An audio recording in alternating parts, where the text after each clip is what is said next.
Assalamualaikum warahmatullahi wabarakatuh. Perkenalkan, nama saya Nurnisa Soleman, kelas 3C, NIM 13142259. Di sini akan membahas materi tentang komunikasi dalam organisasi. Pengertian komunikasi.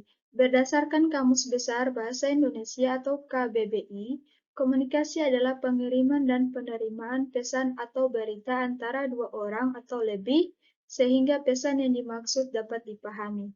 Kata komunikasi berasal dari bahasa Latin, communicatus artinya berbagi atau menjadi milik bersama, mengacu pada upaya yang bertujuan untuk mencapai kebersamaan. Sifat komunikasi. Sebagian pakar menguraikan sifat komunikasi ada berbagai macam, di antaranya adalah 1. Tahap muka atau face to face. Dalam berkomunikasi, biasanya kesadaran kita akan lebih pada saat-saat yang khusus, seperti kita diuji dengan ujian lisan oleh dosen kita atau ketika Anda berdialog dengan orang asing dengan bahasa asing, dibandingkan dengan ketika Anda bercanda dengan teman atau kerabat kita di rumah. 2. Bermedia atau mediated. Dalam komunikasi, sekali Anda mengirimkan pesan, Anda tidak dapat mengendalikan pengaruh pesan tersebut bagi khalayak, apalagi menghilangkan efek pesan itu sama sekali. Komunikasi antar pribadi.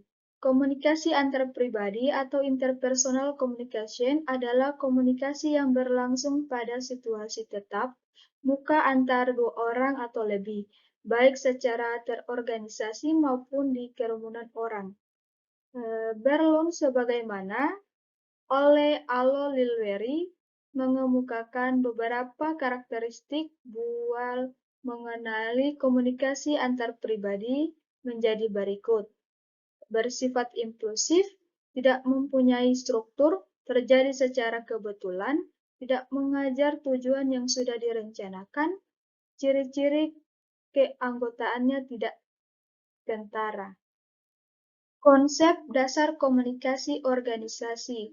Goldhaber menyebutkan pula bahwa komunikasi antar organisasi mempunyai tujuan buat mengatasi lingkungan yang tidak sempurna atau selalu berubah-ubah. Beliau mengemukakan konsep organisasi menjadi 7 konsep yang dijelaskan menjadi berikut. 1. Proses. Konsep proses artinya sistem yang diperlukan buat membangun dan saling mengukur pesan antar anggota. Hal ini dikarenakan di organisasi ialah sebuah sistem yang terbuka serta bergerak maju. 2. Pesan. Sesuai dengan penjelasan sebelumnya, komunikasi organisasi adalah proses bertukar serta mendapatkan pesan. Oleh sebab itu, pesan merupakan yang krusial dalam organisasi. 3. Jaringan. Konsep ketiga ialah ilustrasi besar berasal organisasi. Organisasi adalah jaringan pada dalamnya ada individu yang membuat jaringan-jaringan tadi baik pada maupun di luar organisasi.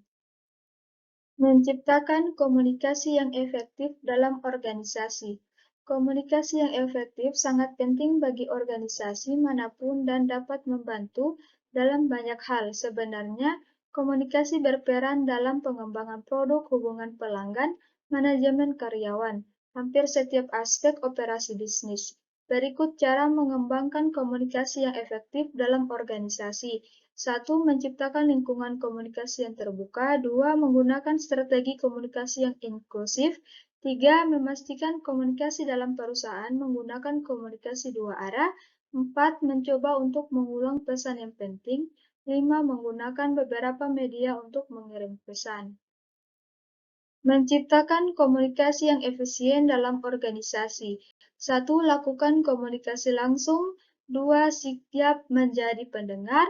3. Berikan umpan balik. 4. Selalu update untuk menyesuaikan diri.